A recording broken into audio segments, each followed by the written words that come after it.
I'm here, man. We're live too. Hey, Hall. Hey. How about this topic this week? Sure.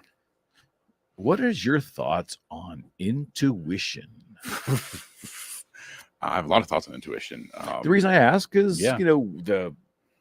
The stereotype is that women have tremendous intuition, much greater than males. Okay. Which I would kind of probably agree with that based on my lifetime of experience. Sure. But sometimes when people talk about intuition in business, I think a portion of society kind of poo-poos it because, it's theoretical or it's more metaphysical or whatever esoteric. it is. Esoteric. Yeah. Thing. Lawyer. And I know I feel strongly about it, but I'd really be interested to see your thoughts on intuition.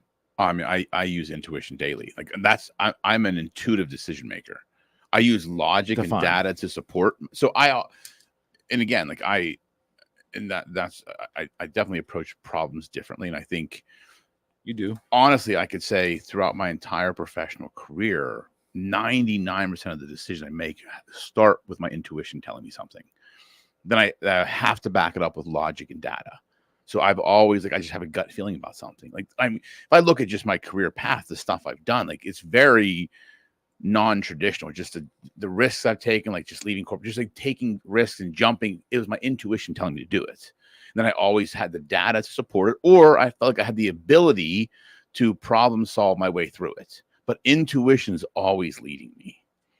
That's why I need someone like Matt in the firm. That's where a great counterbalance, because he's more of a data-driven person. You'd be running by the seat of your pants every day. Well, no, but he's more of a data-driven, logical person, and which is extremely valuable That's and important. Forefront of his yes, exactly. I'm the opposite of that. So there's a great counterbalance there. But I've always been a very intuitive decision. Intuition leads me, honestly. I can't think of a decision I've made where there wasn't some level of intuition.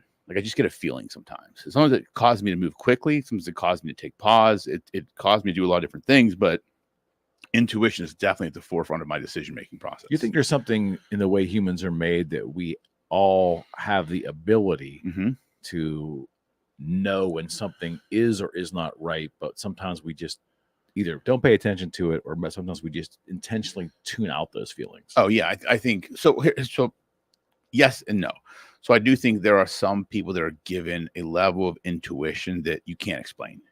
Some people just have an intuition about them that there's no logical explanation. It's more of a worldly, godly explanation.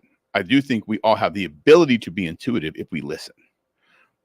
Most people are so distracted and so filled with information, they're not truly listening to what the universe is telling them. They're not listening to intuition. Because I think if you slow down, and because in my opinion, to be intuitive, you have to slow your thinking. That's hard for me to do, but when it comes to intuition, I do it all the time. You have to be very, you have to be very pensive in your actions and just listen and actually feel. You have to know what to feel, and it's once you get in tune with it, then you start understanding it. You understand those feelings you have about certain things, and it makes it a lot easier to understand intuition. But at first, it's hard. But I do think there are people that are just given an ability from an early age that they're just intuitive by nature. So you're part of your skill set is the ability to read a room. There's no question. I've known people able to read a room, but not quite like you. Do you include the concept of intuition as part of that ability? Yeah, I think so. Again, it's yes, I do, but I think it's also observation, the skill of observation. Most people don't observe. I can read a room by just observing what's going on and paying attention to things others aren't. How a person's sitting, where their hands are, where their feet are, how their feet are positioned, how their body's positioned, the inflection in their voice. These little things you pick up on, and you can start and if you listen enough and pay attention enough, you can understand what those things mean. And there's a level of intuition too, but I think it's more so a level of observation. So it could be a learned skill. That can be a learned skill. Reading a room can be a learned skill. There's intuition to it, right? But if you understand what to look for and how to truly observe, not look, but observe, it's different, right? Looking is just seeing what's going on. Observing is seeing and understanding. Okay. And I think if you do that, it's very easy to read a room. So that can be a learned skill. Sales manuals years ago talked about modeling. When you would go into a sales appointment, you would to gain the trust of the other person, to put them in a position of comfort to engage with you effectively. Okay. Model their speech pattern, the pace, the physical attributes of the way they're sitting and so forth. And I remember being very uncomfortable in the beginning of learning this skill, but I went against my own intuition at that time, and I really honed it in, and it served me well. Yeah. When I had a lot of face-to-face business discussions, modeling was almost like, in 95% of the time, it worked like magic. Yeah. I mean, it can be a very powerful tool. However, I think the more powerful tool a person can use was one, just truly caring about the other person. Because if you truly care about the conversation you're involved in, your intuition just opens up, because then people open up to you, right? If they know you really care about that interaction you're having, it's a lot easier to read the person. They tell you more, they open up more. It makes the conversation a lot easier, and you usually get a better outcome from it. It goes with sales, right? If I'm trying to talk to a potential client, like, I do truly care. So it's easy for me to close that business because they know I'm not just selling them. Certainly. I truly care about the outcome they're going to get. And if you can show a person that, and you show them by actually being a person that cares, that's the thing. You can't pretend to care. You have to actually care.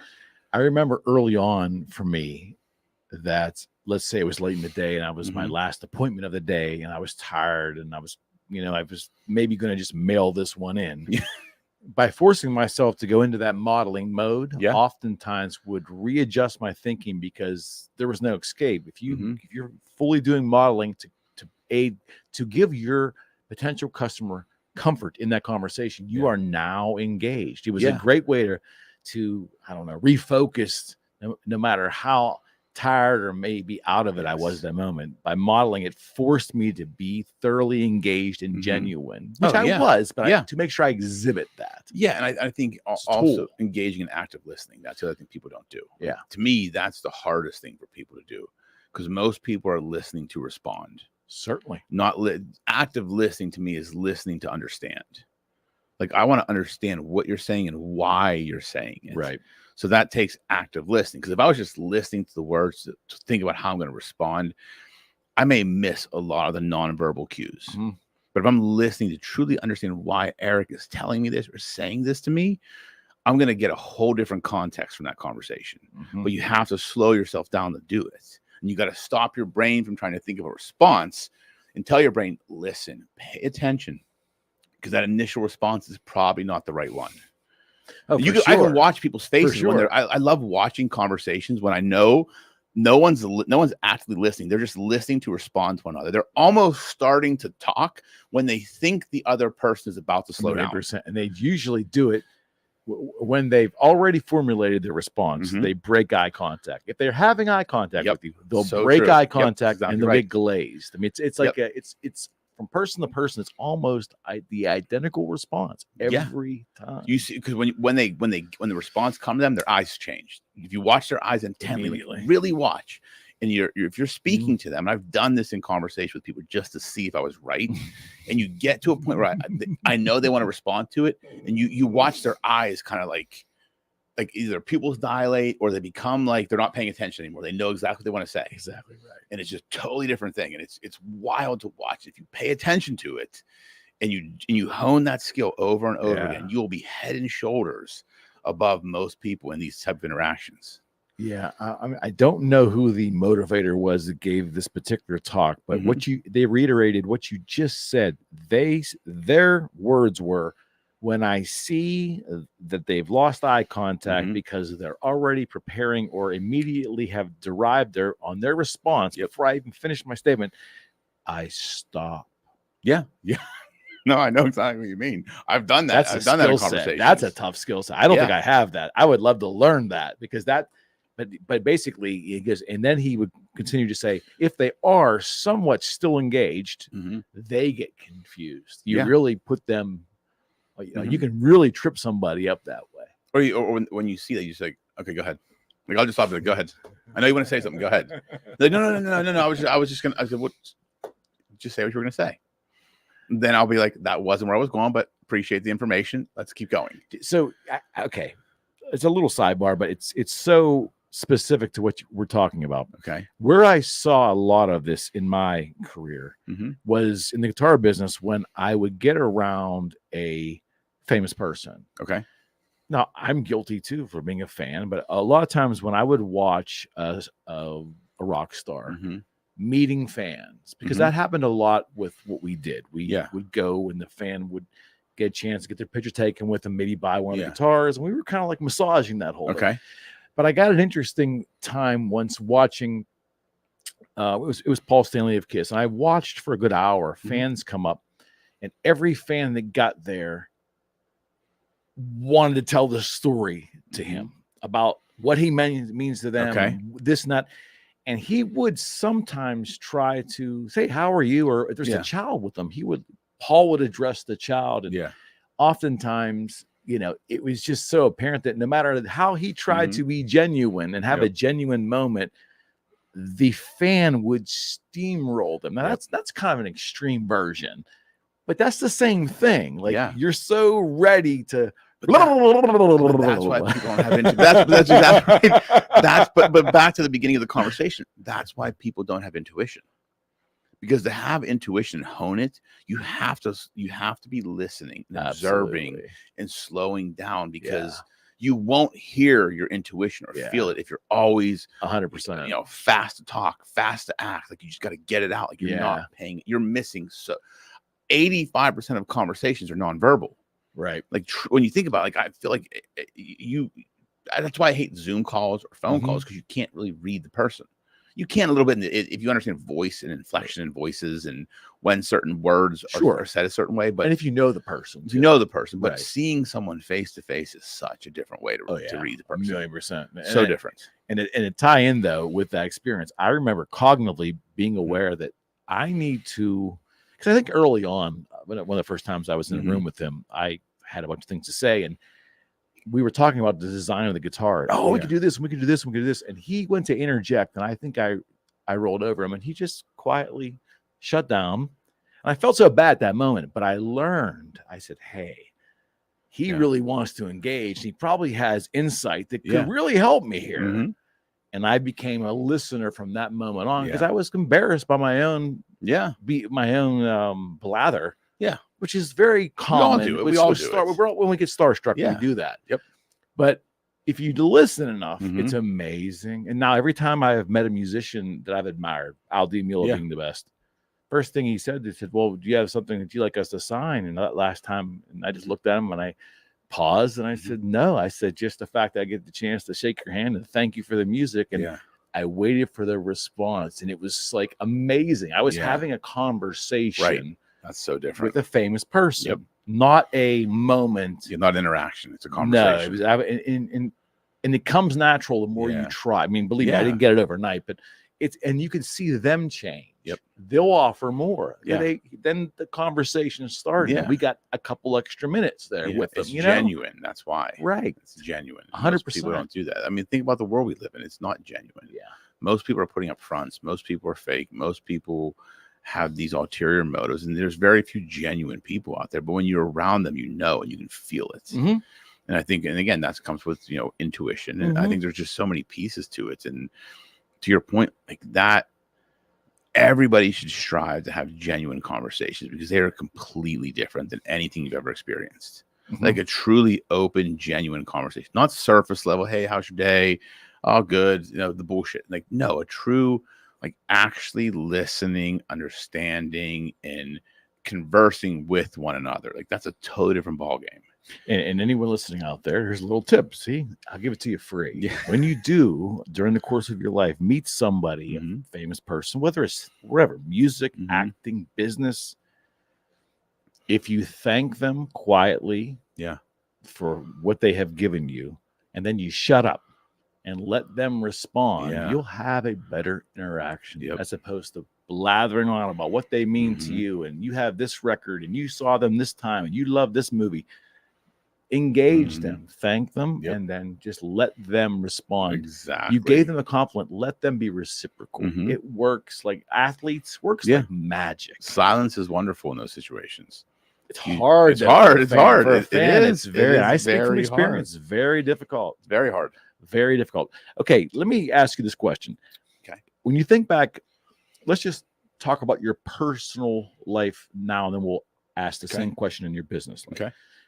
Can you remember a time in your Mhm. life where all logic strongly led to decision A, Mm-hmm. but you went decision B because of intuition? Yeah. I mean, there's a lot of times. How did it turn out? Intuition was always right. Mm. Intuition was always right. Really? I mean, take when I left corporate America. I mean, that's a professional one. I mean, you're talking about personal. That's just the big one, right? Everything logical said that's the stupidest decision I could have made. Left the job that paid very well, benefits, like could do what I wanted, travel the world. To say, I'm going to start a law firm. Don't know how to do this. Fuck it. Let's just jump and see what happens. Totally the young kids, my son going to college in a couple of years. Let's go from making X to making 0. Makes total sense, logical sense. That made no sense, right? But my intuition told me I knew how to do it. I knew it was what I was built for. So logic did not dictate that decision. Intuition. A lot of things in my personal life, the same thing. Like there's just been times where, there are a lot of things in my life I can't explain. I can't frame logic around it. That's hard for me to deal with. I am a logical thing. I'm a lawyer, right? So logic and data are important to me. Intuition is always leading. So when I can usually sync the two. Intuition is the forefront, leading the decision, and I can always say, I see why I did that. I see why that's happened. There's a logic behind it. There have been instances. So your intuition eventually links up with logic. Correct. Just isn't apparent at the moment you made the decision. Correct. But there are a few times in my life that sometimes shit's going on. I'm like, yeah, my intuition is telling me something. There's no logical sense to any of this, but I have to follow my intuition. And some of those situations are still underway. Some of them have happened in the past, but they're few and far between.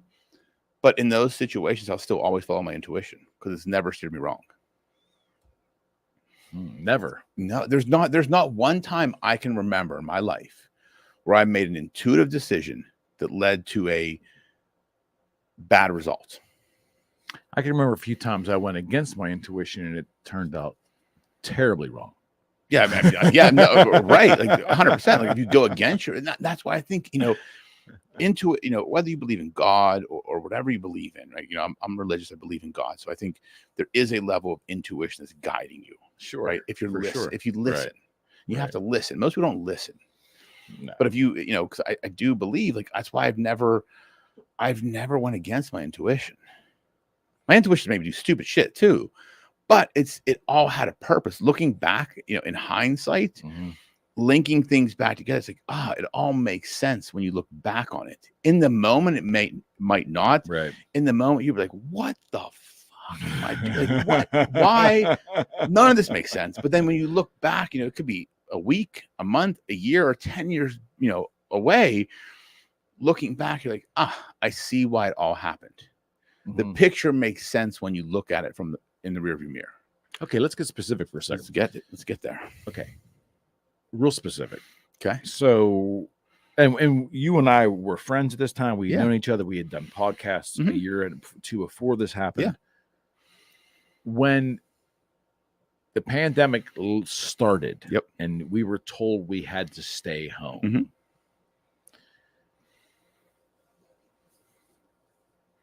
What was your gut telling you at that moment? Was that insanity, or did you think at that time it was rooted in solid decision making? My intuition said something's off. My intuition, it didn't make sense to me. Logic wasn't there. It didn't make sense. And my intuition was like, I said, this is something. It's something, right? We have to, yes, it is a sickness that we have to be careful, but the way they were spinning it, in the way, I'm like, my intuition, like something else is at play here. Like that's why I was always like, I'm not listening to this shit. Like I'll follow rules to help the bigger picture, but I'm not going to do stupid shit for the sake of doing stupid shit. Like going in a one-way direction in the aisles of a grocery store is not going to prevent somebody from fucking getting COVID. Let's just be real. Like that was stupid. You know, putting a mask on to walk across the restaurant and then take it off when you sit down made no sense to me. So my intuition was like, something's off. This is not right. Something's wrong. And looking back, it was right. Like it was completely a fucking shit show. There was no good decision making. Do you think that maybe the bulk of the people who did buy into all the media remediation, or all the, is that the right word? Do you think inside they knew there was a level of bullshit to this, but they didn't want to go against the narrative? And how does that work in the human psyche? How does that work? I'd love to know that. Well, I think it's the people that want the sense of belonging. So they may have intuition may have said, yeah, this doesn't seem right, but I don't want to go against the grain because I want to feel like I belong to a group. So they had other motives or ultimate results they wanted to get to. Yeah, like I don't give a shit about fitting into a group, right? Like I'm secure with who I am, where I am in my life, the people in my life. I don't need to agree just so I fit in. I'm going to always buck the norm if it makes sense to buck the norm. There are a lot of people I think that just said, hey, I want to do what's, what everybody else is doing. Like this, let me put the picture on Facebook and support this cause and this cause. Like that's the shit that people do. They want that sense of belonging. Like a virtue signal. Yeah, and I hate to use that term, but it's true. Like I can't describe it any other way. No, because when all these things happen, right, and everybody changed their Facebook profile photo to I support this cause or I support this cause. It's like you can't even point to that country on a map. I can guarantee you that. But now all of a sudden, like you are for all these countries or you are for all this bullshit. And to me, be genuine. Like you don't have to care about every cause. But I think like when it came down to the pandemic, because it was so widespread and it was talked about everywhere, there were a lot of people that it didn't. You can't, if you look back, can you logically make sense of the shit we did? No. Like logically make sense of it? No, most of it. I can't make logical sense of any of it. I don't know why we, I don't like using the word complied because it sounds like I'm being That's what we did though. But why we were so quick to comply with the draconian nature of most of it and the insanity of a lot of it. Because it was the fear factor, it was mass psychosis. It was like, let's create fear. Great. Why was there a death ticker on TV? Think about that. The first time in our adult lives we're on TV, there was not a stock ticker. Not every channel. Most news channels. There was a ticker of how many people have passed away. Yes. That's insanity. The only point of that is to create fear. Certainly. I don't need that data for anything. That data does not do anything for my life. All it's going to try and do is this shit's bad. Like I better comply because I don't want to be one of those statistics. Like that's really what it was about. When you look at it, it was a massive mass psychosis experiment. I feel like a part of it was. Yeah, I think so. And I did have a lot of intuitive feelings at the time that were being played in a big major way. I couldn't put all the puzzle pieces together, and it just seemed like it was so complex. And the fact that I wasn't a medical professional, that didn't yield me into wanting to do all that either. But it seemed so complex and so over my head. Yeah. I just like, I got to be indifferent to some of the stuff. But my gut was telling me that something is really awry. And as time has gone along here, and the veracity of claims and the debunking of the data and all the stuff that's gone along with it, it has now trained me to maybe listen to my intuition even more. Yeah, because I kind of got played. You know, I remember the moment where it dawned on. I think it dawned on me early. At first, I was like, okay, this is something. I'm gonna just sit back, listen, see what's going on, not go crazy. When they said we're closing down gyms, but now you can buy to-go alcohol, I'm like, okay, we've lost our fucking mind. Because if you want to keep people healthy, have them go to the gym, work out, go outside, exercise. We're going to close those down, but we want to make sure you guys can get fucked up and drunk while you're sitting at home watching the news and how many people have passed. we're going to allow you to buy to-go alcohol at gas stations. Yeah, makes total sense. When we did that, it's like, okay, this makes 0 sense anymore. And that's when I was like, fuck it. I can't even listen to this shit anymore. When they were telling us that we had to wear a mask while we were exercising outside around no one. When I was getting accosted on the Montour Trail here in Pittsburgh. Yeah. Because I wasn't wearing a mask. Yeah. Around no one. Correct. I realized that we really are being played. Mm-hmm. It took me a while, though, to figure it out because I didn't want to believe that.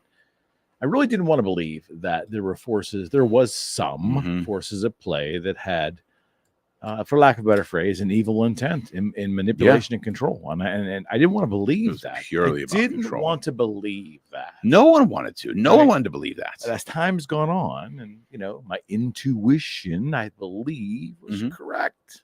Yeah, I think a lot of our intuition was correct at that point in time. And I think it was an exercise in seeing how much they could control us. And I think the powers that be realized how stupid we are as a society. How easy it was to control us in that situation. Well, yeah, a lot of governors, especially, or state. I mean, I don't know if I didn't pay enough attention to the national or the federal politicians, but the state politicians, local and centralized, were very much in play because we live in a society that puts great emphasis on local governments. And where do they report to? The state. Yeah. The governor has a lot of power. Yeah, right. And it was from state to state. It depended how draconian things were. Really had nothing to do that I could see with numbers of illnesses. It was just the philosophy of the particular governors. Yeah, I mean, when West Virginia opened up, it was like Disneyland. I remember driving across the border to go eat tacos and fucking margaritas because I'm like, this is freedom. Like, you could go to a restaurant and eat and be around people and not have to wear a mask. I remember that was the best feeling in the world after being locked in your house for months. West Virginia's like, yeah, fuck it, we're going to open up. I'm like, oh my God, 20 minutes, let's go. Just drove there and had lunch one day. Yeah, but to go with that draconian control, I wanted to believe that some of it was an overreach, but it was rooted in someone being overly protective of the people. I was naive enough to believe I understand that. But my gut was telling me the whole time that no, this is really about power. It's really about power. And in each individual politician who happened to be in a position to exude that power on a local level, on a county level, on a state level, a lot of them, not all of them, a lot of them visually, for everyone to see, got drunk on that temporary power. And it hurt, and that hurt a lot of people. Oh, I mean, 100%. Look how many businesses were hurt. How many people couldn't see family members when they passed? I mean, it was a shitty time, looking back, and that I can't imagine that ever happening again. I don't think we will comply again. I think too many people, because again, I think people are waking up. I do. I think people's intuition to the bullshit is starting to become awake. At least what I see. Yeah. Maybe I'm wrong. I don't know. My fear is, though, ironically, my fear is that something way more significant than COVID in terms of danger may actually happen. And now we have been, I don't know what that could be. Well, I mean, maybe a disease that is truly the Black Plague. Who knows? Or, maybe there's an air raid or something. I just wonder if we have been. Yeah, I wonder if the damage to the psyche of the COVID experience could actually come back to haunt us because we are not in any way, shape, or form going to be willing to comply to anything that actually at time might be necessary to save our life. Yeah, I mean, I don't know. I get what you're saying, and I think that's a valid point. I do, however, believe that people's bullshit detector is, I think, a little bit more tuned now because of all that happened. Both sides of the aisle, I think people are a little bit more skeptical about things. They'll still do what needs to be done if they because again, I'm a skeptic, But if I know that, okay, this is bad, I've got to do something to listen. Like I'll listen. Like I'm not one to buck the rules for the sake of bucking the rules. Mm-hmm. It's more of, To if be they don't opposite make of. sense to me, Right. I will be like, this doesn't make sense. But if there's some level of sense, and if my actions will protect others and the greater good, then I'll take those actions to do that. You know, I will do it in service of others and to help other Mhm. people. But there's also there's got to be some level of understanding to it. Yeah. If you tell me, hey, you got to go sit in a dark room 10 hours a day, you know, for the next 7 days because we think something bad might happen, but we don't need to see it. I'm like, no, it's not going to happen. No. But if you say, hey, there's a flood coming and here's some, you know, pictures of the water and the storms coming, you might want to get to high ground. Mhm. I'll listen to that. You know, there's some factual nature to it. You know, How do we teach children though about intuition? I think kids have really good intuition. I think they don't understand it, but I think kids have really good intuition. Do we enable them to feel like their intuition is valid? Well, I think we could do a better job of that. I think we have to. Here's what I think as parents, and I'm probably guilty of it. We try and teach our kids logic and reasoning, which is good skills to have, like great skills to have. We sometimes forget to tell them that intuition matters as well. It's not that we don't teach them about it or you hamper it. We just don't tell them how powerful it actually is and what it is. Like when you have a feeling about something, like I always say, kids and animals have really good intuition. They can sense when a person's evil. They can sense when something's off. Like if you notice dogs, right? Mm-hmm. Like dogs can sense if a person's good or if Mm-hmm. a person's evil. If a person's evil, a dog will not be comfortable around them. Right. Or if they have correct. they have a bad nature to them. So correct. If they sense the person is a good person, they'll be very comfortable around them, just like, you know, they're one of the owners. Mm-hmm. Kids are the same way. I feel like kids have an intuition. They don't understand what it is, but I think they can sense danger. They can sense certain things. It's just we've done a bad job of explaining to them what that feeling is, what it means, and how to listen to it when it happens. I don't know how to get better at that. Yeah, I mean, it's hard.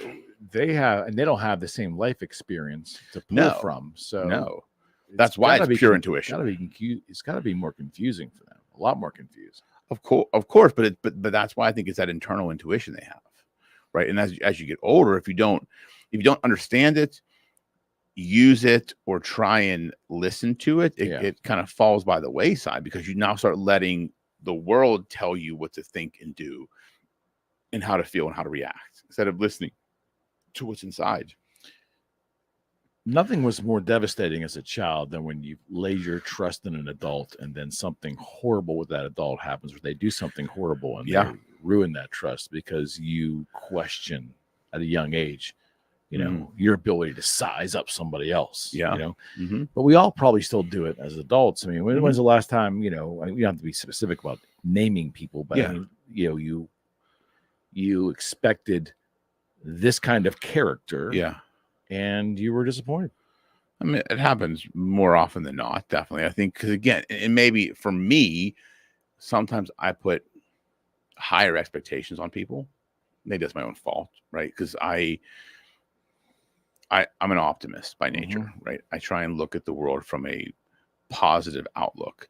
So I tend to think everybody sees it that way. They should want to do that. Why wouldn't they want to do it? That's the right thing to do. That's the positive, optimistic thing to do.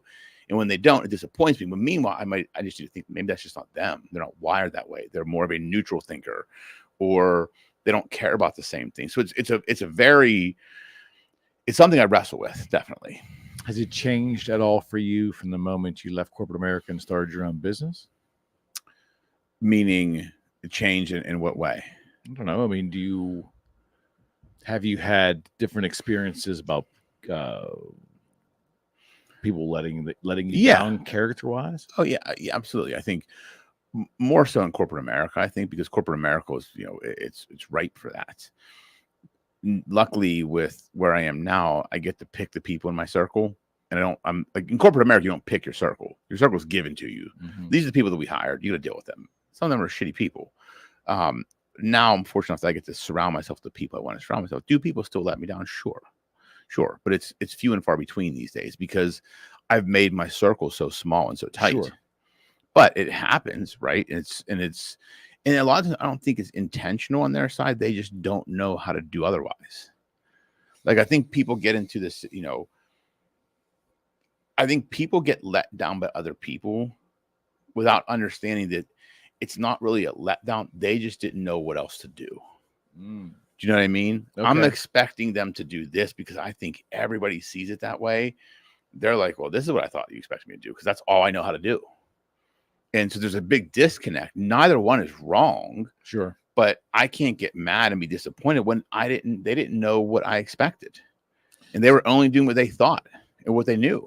So a very popular phrase the past, 20 years or so is to understand that everybody has their own unique realities. Sure. Communications often suffer by that, right? Because our outlooks on life are different. I'm looking at life and it projects this way. Yeah. I'm trying to have a fruitful conversation with you, but you're looking at life and it projects this way. Yeah.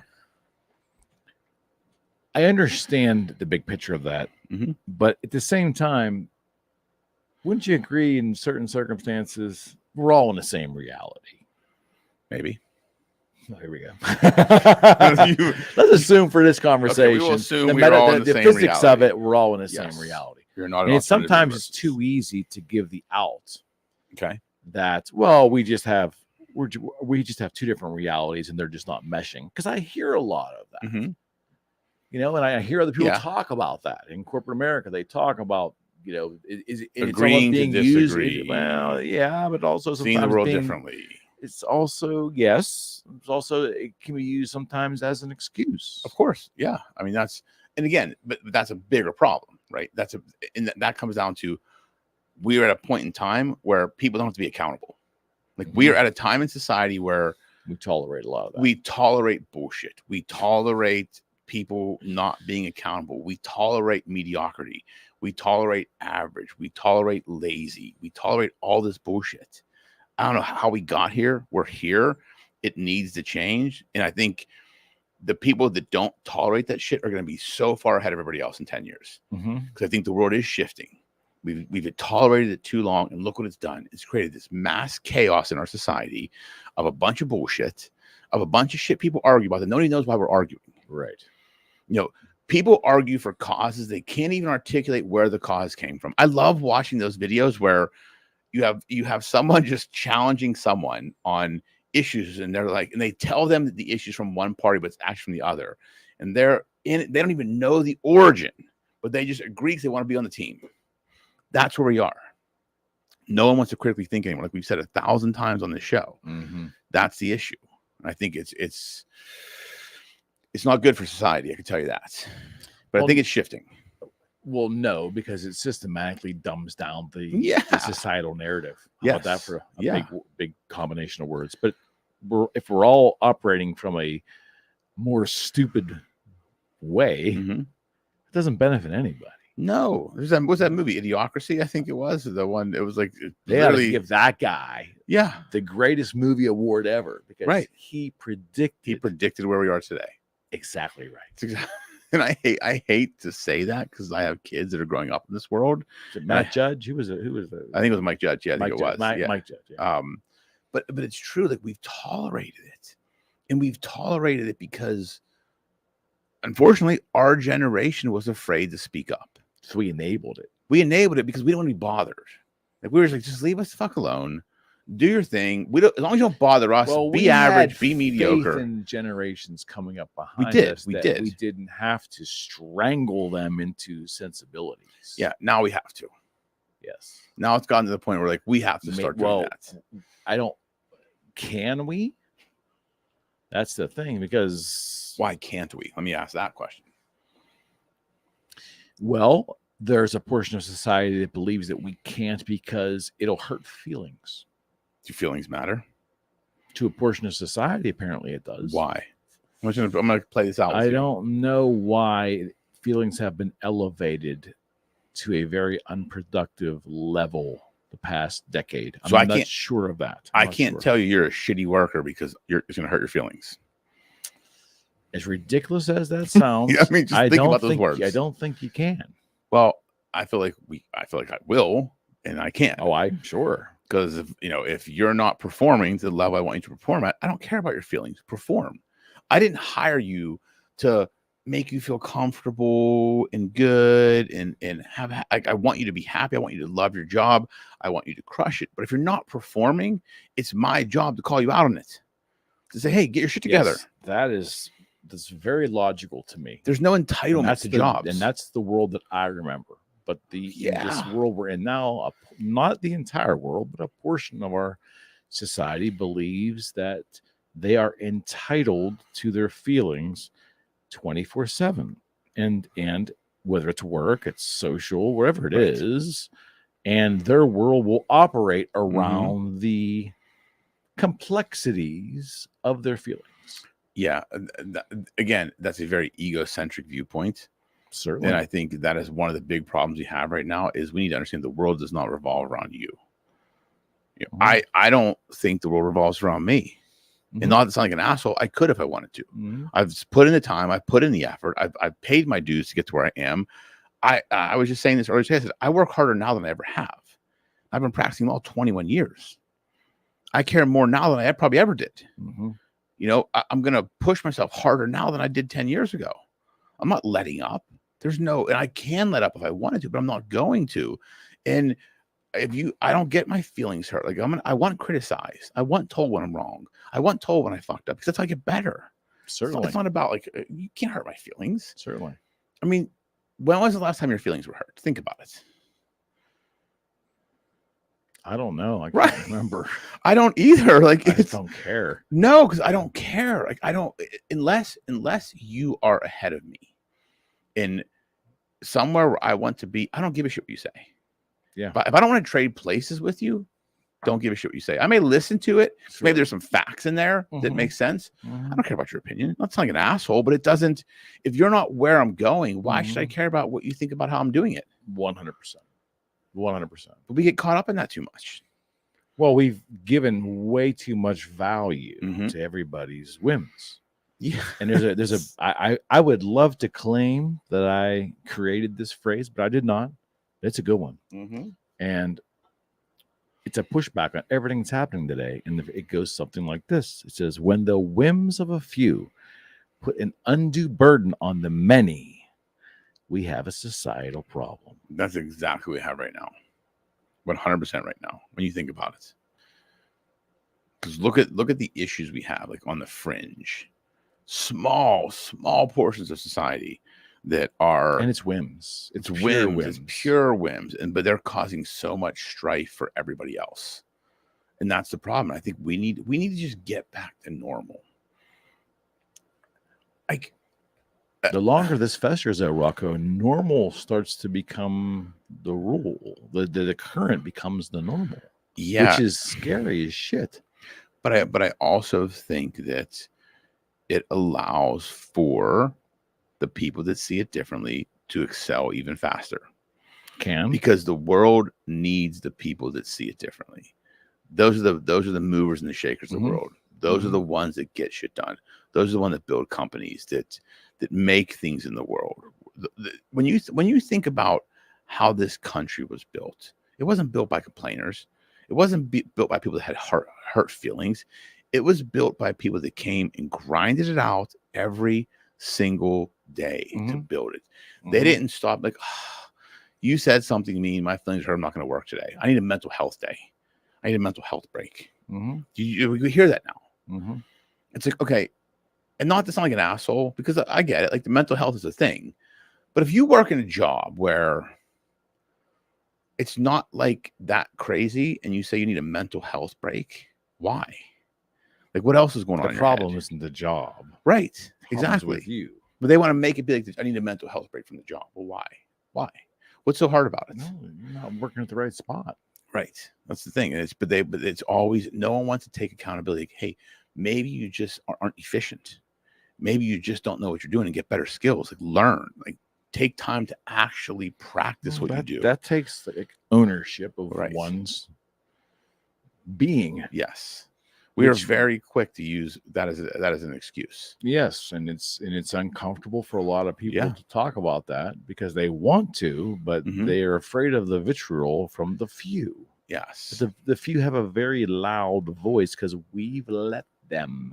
Yeah, and the bigger problem with it is the people that actually do have those problems, they're diminished because everybody has the problem now. So when there are people that have severe it doesn't mental health serve issues, their own cause that they profess to be part of. Correct. Yeah, it doesn't make any sense to me because it's like, if you say you need these breaks and it's so stressful, but then there's people that actually feel that because there is a medical reason there, then it's like it diminishes the value of that. Yeah. You don't look at it the same. Although the whims cloudy up the actual root of the problem.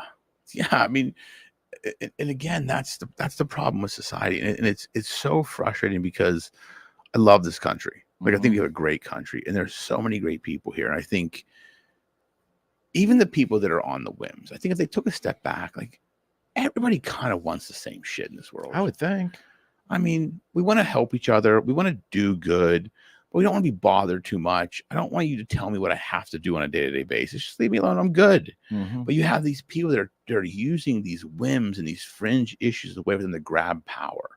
It's like they thrive on being able to cancel someone or create attention. Right. Like it makes them feel important. Yeah. I'm going to cancel you because you said this. Like, I don't give a fuck. Like, cancel me for what? I'm not on TV. What are you going to cancel me from? Like, I have a personality. I have an opinion on things. Doesn't have to agree with yours, and you're going to try and cancel the irony of the whole thing is the person that's trying to cancel doesn't do anything. They're only canceling people that actually do stuff. That is the truest statement anyone has ever said. Because think about that. Like, look at anybody that has been canceled. They weren't canceled by a competitor.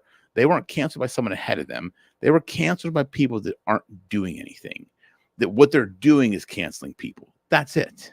That's their sole purpose in life.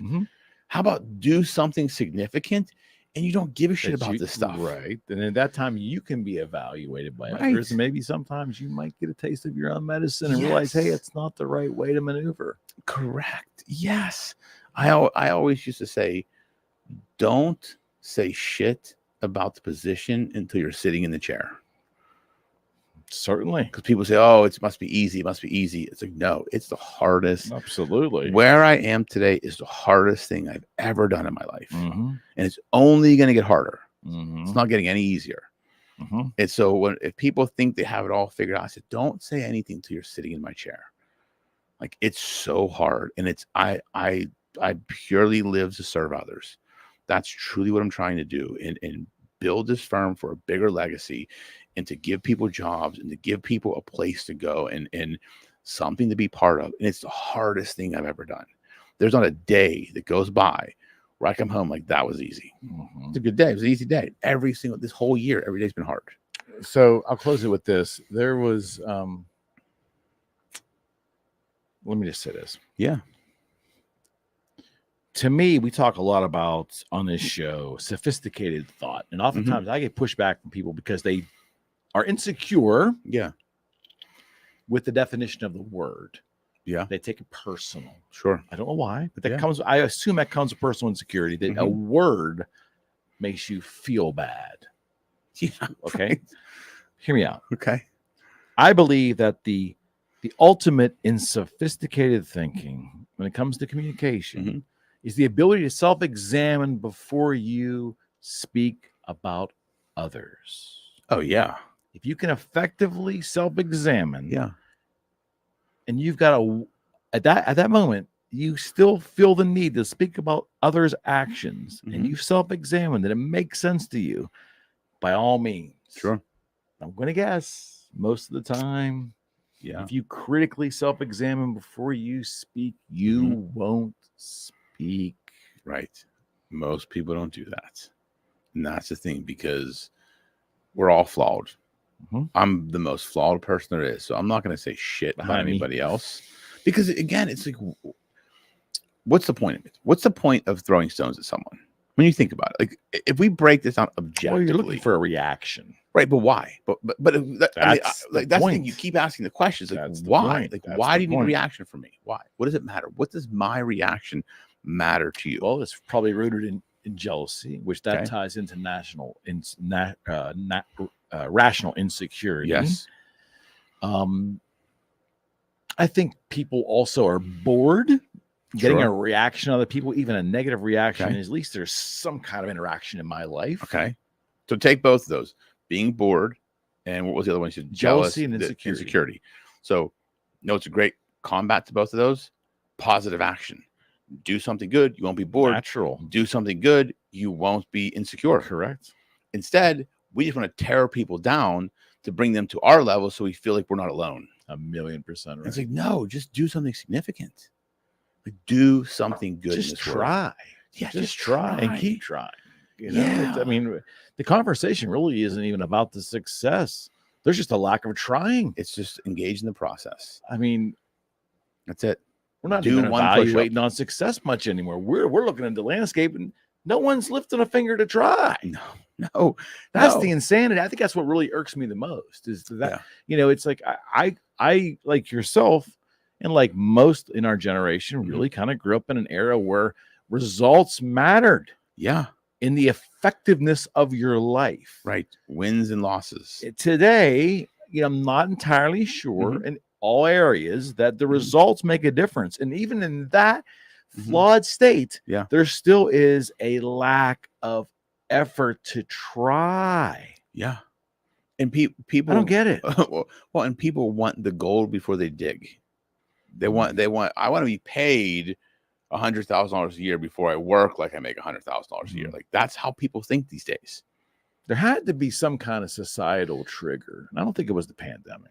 It was before then. There's got to be something that triggered that. And I would love to find out someone who specializes in this type of thinking and this type of analyzation, just historically to go look back and say, was it this election or was it this societal moment? Maybe it was in the 90s, maybe it was in the 80s. I don't know. Yeah. But at some point, there was a skewing of the value within society, within business, within education, or the lack thereof, or whatever, where the cart was put before the horse. Right. Yes. And that's not how the world works. Like, you will get what you're worth. And isn't it interesting too? We have a society dominated by sports. And quite frankly, I kind of dig it. Yeah. Dominated by sports, though. And I will say that within sports is often a reflection of societal trends. Sure. But at the core of it, we value sports because of the competitive nature of the ending. Correct. The result. Yes. The winner. Yep. And the loser. Correct. Yes. But we are so afraid to operate in a world that might have us having to put effort in to win or lose. Right. But we love our fucking sports. Because if people lose in life, it's like, oh, their feelings are hurt. It's amazing to me. And it's like, no, it's like, just didn't try hard. You have an example of the way American business has worked for 250 years, 300 years. The world has worked. In athletics. Yeah. And if you don't want to even look globally, just look at American business in this country.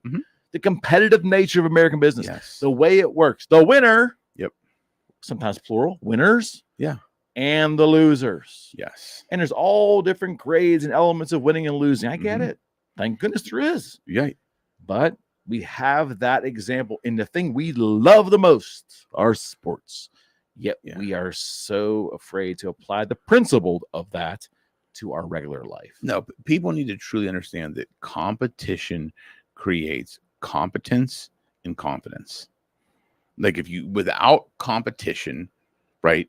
How do you build competence and confidence? Because that's what it takes. Or you have to be competing against someone to develop skills to beat that person and to develop confidence that you can beat the person. Take competition out of it. Everybody gets a trophy.